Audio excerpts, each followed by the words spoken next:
নমস্কার বন্ধুরা, আমি শর্মিলা লাহাস কিচেনে জানাই আপনাদের সকলকেই স্বাগত। আজকে আমি আপনাদের জন্য নিয়ে এসেছি পারফেক্ট চিলি চিকেনের একটি দারুণ রেসিপি। চিলি চিকেন কিন্তু আমরা অনেকেই অনেক রকমভাবে বানিয়ে খাই। একবার আমার এই পদ্ধতি বাড়িতে ট্রাই করে দেখুন, সত্যি বলছি জিভে জল আসতে বাধ্য।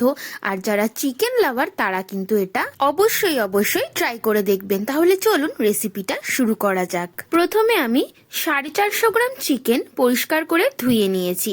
আমি চিকেনে সব রকম পিসই ব্যবহার করেছি, আপনারা চাইলে ব্রেস্ট পিসও ব্যবহার করতে পারেন।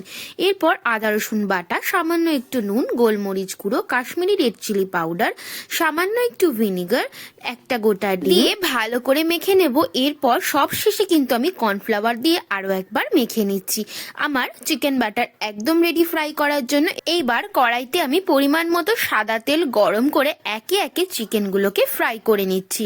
আপনারা ম্যারিনেট করে 30 মিনিটের জন্য রাখতেও পারেন, কিন্তু এইভাবেও যদি করে নিতে পারেন তাহলেও কিন্তু চিকেন ভীষণ সফট হয়। চিকেনগুলোকে এপিট ওপিট দুপিট কিন্তু ভালো করে ফ্রাই করে নিচ্ছি। আলগা আলগা ফ্রাই করলেও ভালো লাগে, কিন্তু আমি ডিপ ফ্রাই করে নিলাম। এইবার আমি চিকেনগুলোকে পুরো ফ্রাই করে কিন্তু আমি একটি সার্ভিং বোলের মধ্যে নিয়ে নিচ্ছি এবং পুরো চিকেনগুলোকে আমি একটু রেস্টে দিয়ে দিলাম। এরপর ওই চিকেন ভাজার থেকে সামান্য একটু তেল তুলে নিয়ে সামান্য একটু রসুন কুচি, কাঁচা লঙ্কা কুচি, সামান্য একটু আদা বাটা দিয়ে ভালো করে নাড়াচাড়া করে কুচিয়ে রাখা পেঁয়াজ এবং টমেটো দিয়ে আরো একটু নাড়াচাড়া করে নেব। আমি এখানে লম্বা লম্বা করে পেঁয়াজ দিয়েছি, আপনারা চাইলে কিউব করেও দিতে পারেন। এরপর আমি কিউব করে কেটে রাখা ক্যাপসিকাম গুলোকেও দিয়ে দিচ্ছি, খুব ভালো করে নাড়াচাড়া করে নেব। এইবার ক্যাপসিকাম পেঁয়াজ সব মজে যাওয়ার জন্য সামান্য নুন দিয়ে দেব কালারের জন্য সামান্য একটু কাশ্মীরি রেড চিলি পাউডার। সবকিছু দিয়ে ভালো করে আর একটু নাড়াচাড়া করে নিচ্ছি। এইবার চিলি চিকেনটা যাতে একটু স্পাইসি হয় তার জন্য কিন্তু আমি বেশ খানিকটা গোলমরিচ গুঁড়ো দিয়ে এবার আমি সসটা বানিয়ে নিচ্ছি।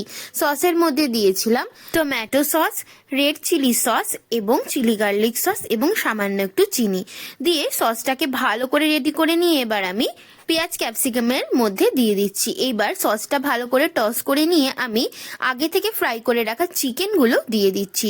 চিকেনগুলো কিন্তু সসের সাথে খুব ভালো করে মিশিয়ে নিচ্ছি এবং মনে রাখতে হবে যেন সসের সাথে প্রত্যেকটি চিকেন যেন পুরোপুরিভাবে মিশে যায়, মানে সসের সাথে যেন একদম ভালো করে টস হয়ে যায়।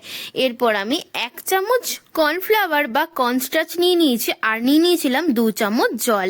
আমি জল আর কর্নফ্লাওয়ার গোলাটা লাস্টে দিয়ে দিলাম এবং সবকিছু শেষে আমি উপর থেকে স্প্রিং অনিয়ন এবং ধনেপাতা গার্নিশিং এর জন্য দিয়ে দিলাম। এই শীতের সিজনে কিন্তু এইরকম চিলি চিকেন খেতে সবারই ভালো লাগে, আর আপনারাও ট্রাই করবেন। যে কটা সবজি আমি এখানে ব্যবহার করেছি প্রত্যেকটাই যেন দিতে পারেন। ভিডিওটা কেমন লাগলো অবশ্যই কিন্তু জানাবেন। ভিডিওটা ভালো লাগলে লাইক কমেন্ট শেয়ার করতে কিন্তু একদমই ভুলবেন না। আর এইরকমই আরো টেস্টি আর ডিলিশিয়াস রেসিপি দেখার জন্য কিন্তু সাবস্ক্রাইব করে নিতেই হবে লাহাস কিচেন চ্যানেলকে। সাবস্ক্রাইব করা কিন্তু ভীষণ সোজা। চলে যেতে হবে ইউটিউবে, সার্চ করে নিতে হবে লাহাস কিচেন চ্যানেলকে সার্চ করে অবশ্যই সাবস্ক্রাইব করে বেল নোটিফিকেশনকে কিন্তু অলে রেখে দিতে হবে। আর যে সকল বন্ধুরা এই ভিডিও ইউটিউব থেকেই দেখছেন তারাও কিন্তু চ্যানেলটি সাবস্ক্রাইব করে ভিডিওটিকে লাইক করে এই ছোট্ট ইউটিউব পরিবারের সদস্য হয়ে যাবেন। তাহলে আজকের রেসিপি কিন্তু এইটুকুই। দেখা হচ্ছে আরেকটি কোনো আরো ভালো, আরো মজাদার, আরো টেস্টি এবং কম খরচায় রেসিপি নিয়ে। তাই সবাই কিন্তু খুব ভালো থাকবেন, সুস্থ থাকবেন। আশা করছি আমিও কিন্তু খুব ভালো থাকবো, সুস্থ থাকবো।